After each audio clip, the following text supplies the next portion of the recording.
नमस्कार, स्वागत है आप सभी का। आपके साथ मैं हूं स्वप्निल। बुलेटिन में आज बात होगी कई खबरों की, खासकर मरुधरा के उस जंग के बारे में जो अब सुप्रीम कोर्ट तक पहुंच गई है।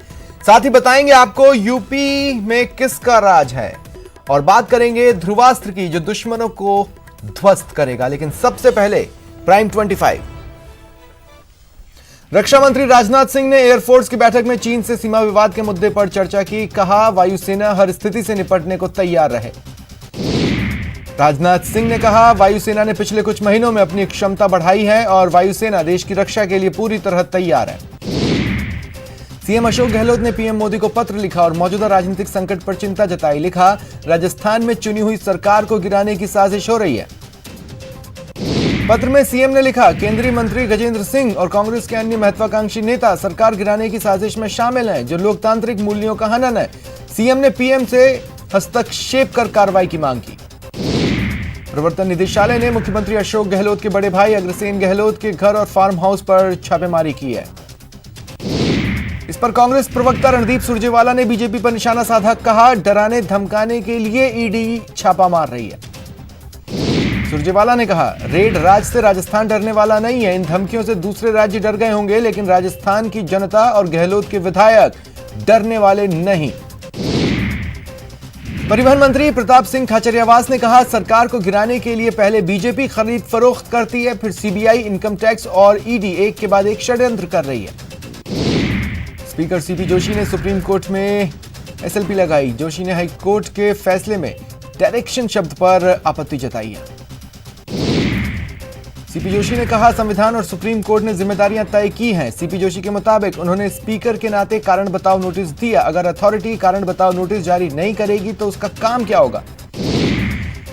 स्पीकर के एसएलपी के बाद पायलट गुट भी एक्शन में आया और सुप्रीम कोर्ट में कैविएट दायर की। सुप्रीम कोर्ट से अपील की, उनका पक्ष सुने बिना स्पीकर की याचिका पर कोई आदेश न दें।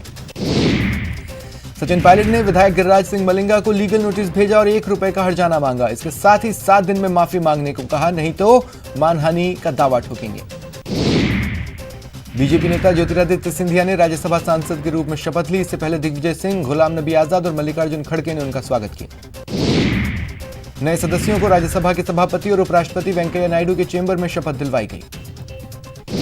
राजस्थान से कांग्रेस के नीरज डांगी और केसी वेणुगोपाल ने शपथ ली। बीजेपी के राजेंद्र गहलोत ने भी शपथ ली।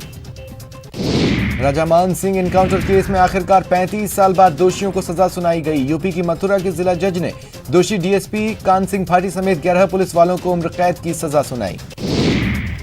21 फरवरी 1985 को भरतपुर के राजा मान सिंह का राजस्थान के डीग में एनकाउंटर हुआ था। 1990 में यह मामला राजस्थान से बाहर मथुरा में ट्रांसफर कर दिया गया था। जयपुर में कल से लो फ्लोर बस सेवा शुरू होगी। मार्च महीने से कोरोना के कारण बस का संचालन बंद था। दुनिया भर में कोरोना वायरस के अब तक 1,51,21,887 केसेस आ चुके हैं। 91,37,539 लोग ठीक हुए। 6,20,292 की मौत हुई। वहीं भारत में कोरोना केसेस 12 लाख के करीब पहुंच गए। देश में 28,732 से ज्यादा मरीजों ने दम तोड़ा है। पिछले 24 घंटों में 648 मरीजों ने जान गंवाई है।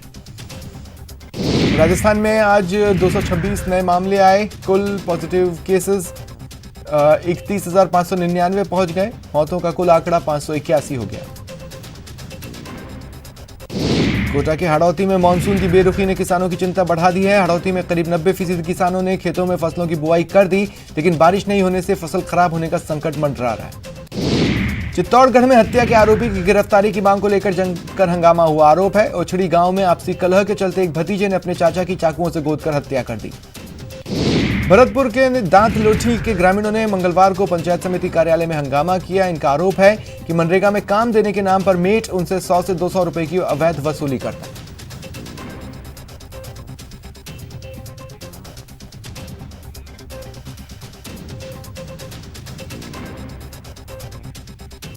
और चलिए आपको सीधे लिए चलते हैं इंडिया आइडियाज समिट में। प्रधानमंत्री नरेंद्र मोदी